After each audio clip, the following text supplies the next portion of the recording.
In this video today, we'll be discussing how you can design your portals, where you can access events, files, and forms, and how you can go about managing your treasury features within your own portals. So to get started, you'll log in to Boston University's Orgsync community homepage. Once you're on this homepage, you will see two areas that you'll be able to access your organization's portal. The first is under My Memberships, where you'll see your top 4 organization portals that you're a part of, if you're a part of more than 4 organizations. If not, you'll see the few that you're a part of, or you can access all memberships down below. In addition, you can go in to search for anything, to search for the club that you want to do the work in. So for us today, we're going to go ahead and get started with the Boston University Snowboarding Club.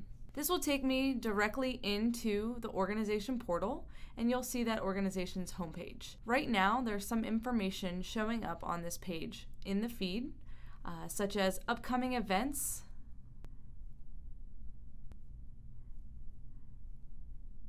I can also go in and look at the profile information. So we have a welcome message and some portal information, a description, etc. on the snowboarding club. I'll show you how to update all of those in just a moment. In addition, we have some panels that are called smart panels. You'll see upcoming events, forms, and files in this particular organization. However, those smart panels will adjust based on the usage of certain tools within the organization's portal. So in order to design your portal, you will go ahead to Settings, and you'll see Organization Settings. You'll only see organization settings if you are an administrator of the organization. So most eBoard members should currently be administrators of their organization's portal, so you should have access to this information already. If not, you can work with Taylor to get set up. Under Organization Settings, it will take you to multiple different tabs to allow you to design the look of your portal. The first thing you see here is your organization profile. This profile information is going to have certain information that was imported as we are getting started with the process. However, you'll need to go into your organization profile and update the information to reflect your current roster, your current eBoard members, and current information about your organization as it stands now. You can go ahead and update and renew your profile information to get started. And one thing I would recommend doing is adding a profile picture in the upload area so that you'll remove the gray floating heads that you'll see here. The next thing that you can do is update your cover photo. So you can see here we've added a cover photo that's showing at the top. You can go ahead and replace that. You can also see what your recommended sizes are. Now, all of you will get started with a gray area, so you'll want to go ahead and add that cover photo to design your portal to make it look a little bit more active. As for permissions, we'll come back to that in just a few minutes, but we'll go on to welcome message. In your welcome message, this is where you can create some custom messaging when a new user or a prospective member were to access your portal. This is the information that they would see. So right now in our snowboarding club, we have some information about how they meet every Tuesday and letting people know that they should join for upcoming events and trips. You can show your welcome message by default so that that feed is not showing first and you're having a little bit more static information, so you're always welcoming new members to join your club. You can change the content of this at any time. You can also write it in source code if you're more familiar with coding and HTML. If not, you have all of these different options to make your welcome message look amazing. The next is custom footer. This will allow you to write a footer or a note that will show at the bottom of every page of your organization portal. A few things that this is really good for would be disclaimers, contact information, or if your organization has a slogan that represents your club, you can have that show up on all of your portal pages. The next tab is social media links. So if your organization has any social media accounts already, such as Facebook, Flickr, Twitter, Tumblr, LinkedIn, etc., you can go ahead and add those social media links to your portal page. You can do so by adding just the area that's highlighted in each one of the unique social media website areas. Those then would show up as little boxes within the cover photo. This is a great way to continue to engage your members if you're not using that for Orgsync for those items. And last thing that you'll see in here is join options. Join options will allow you to set the default group where a new member would join. So if you've accepted new members into your organization, you can determine where they should go. So in this particular organization, we have our default group as interested members. So once they've become a member of our portal, they'll automatically be a part of the interested members group. We'll talk next about how you can set up these groups, but you'll know here that that's where all of your new members will go. In addition, you have the ability to configure how users join this portal. Currently, all portals are set to restricted membership and request to join. So if a new member were to find your organization in Orgsync, they would have to provide you with a reason as to why they want to be a part of your club. At that point, any administrator can choose to accept or decline that request to join, and when you've accepted them, they'll become a part of that interested members area.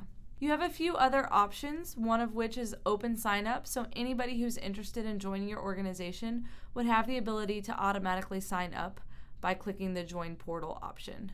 And lastly, you have invite only, so if your organization only allows people to join if they're invited to be a part of the club, you can set that up so that administrators can only invite users to be a part of your organization's portal. Moving on, we'll talk about people. So the people option is how you can manage the members of your organization. Right now, under all people, you can see that we have 16 members of the snowboarding club. When I click on all people, I will then see those various groups that we saw under the default group options. I have administrators. Those would be people who have access to doing everything within the portal. Interested members, snowboarders, and trip planners. For these other groups, you're able to set different permissions and what they should and should not have access to within the organization. So for example, if I look at snowboarders, I can see that George is the only one that's a member of our snowboarders group. I can see information about George and I can view his permissions. Right now, George has access to events and messaging. However, I might want to go in and make changes to those group permissions. So I can manage group permissions here, which will take me back to the permissions tab under organization settings. Looking at permissions, I have the ability to choose the different modules that are available to the organization's portal, such as photos and videos. I can jump down to photos and videos, and if I would like to, I can turn it on or turn it off by toggling over here on this right side. If I want to leave these different modules turned on, I can then choose how I would like the default to be set for all people in that particular organization. So for now, I have it set as contribute, but I may want to change that. So manage would allow people in this portal to add or remove content to photos and videos. Contribute means that I'm allowing them to just add content to that area.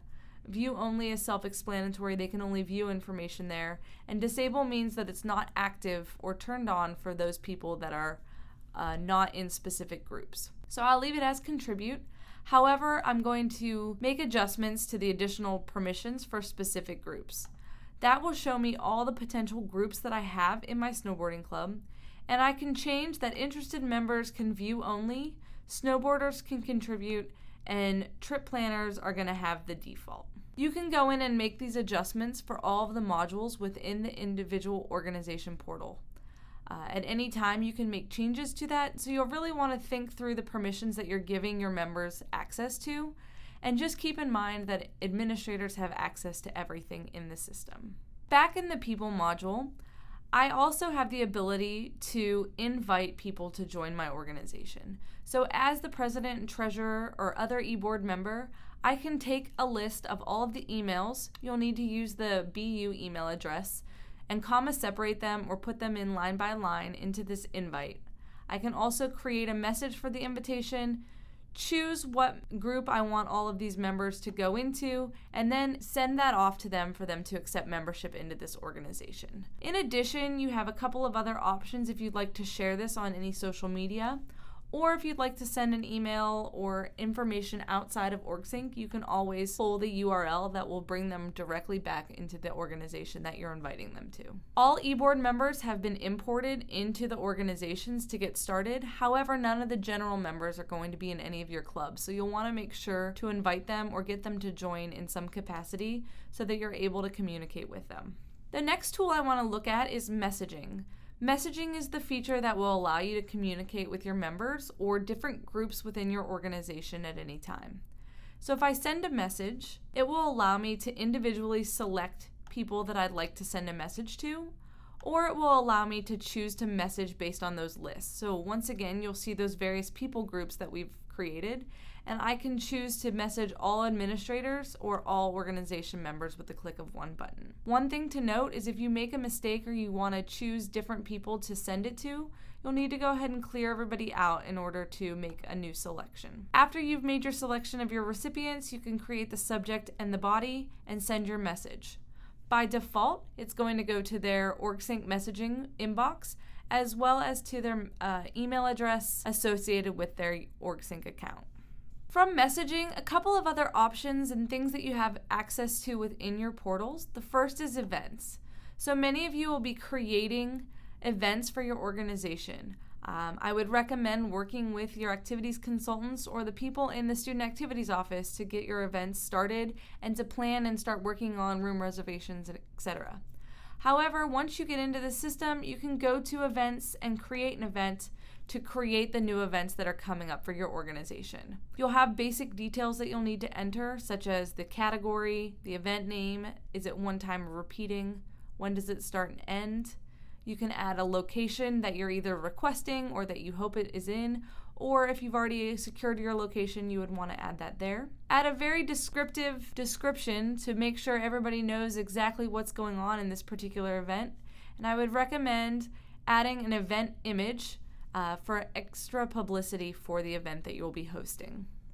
The last thing I want to note on the event page is who can see this. So really understanding the visibility options that you have for event creation. The first is public, so if you wanted to send this event out to people outside of the BU community, you can make it public and share a public URL with other students, maybe at Northeastern or Boston College or other areas that you might be working with that's not just BU community only.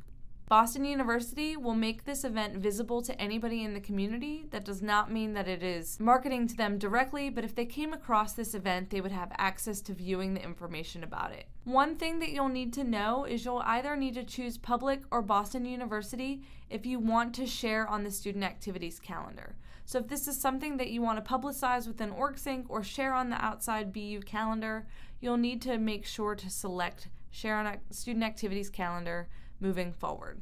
If it's something like a basic club meeting and you just want to keep it to those 16 members of the snowboarding portal, you can use BU snowboarding. Or if it's something like an executive board meeting that you only need your administrators to be aware of, you can share with just a particular group. So keep in mind all of those things as you're creating all of your events. When you're finished, you can click create an event and it'll take you to additional information that the Student Activities Office is going to be requesting of you as part of the event planning process. The next thing that you're going to see is files. In the files section, you will see various files that are being shared to you from the umbrella. So the umbrella in this case is the Student Activities Office. There are many different things that you'll need to have access to that you can access at any time, such as the allocations board info, requests and appeals, the student club resources, your packages handbook as you're determining what packages you'll be using, signature sheet, and the student activities handbook.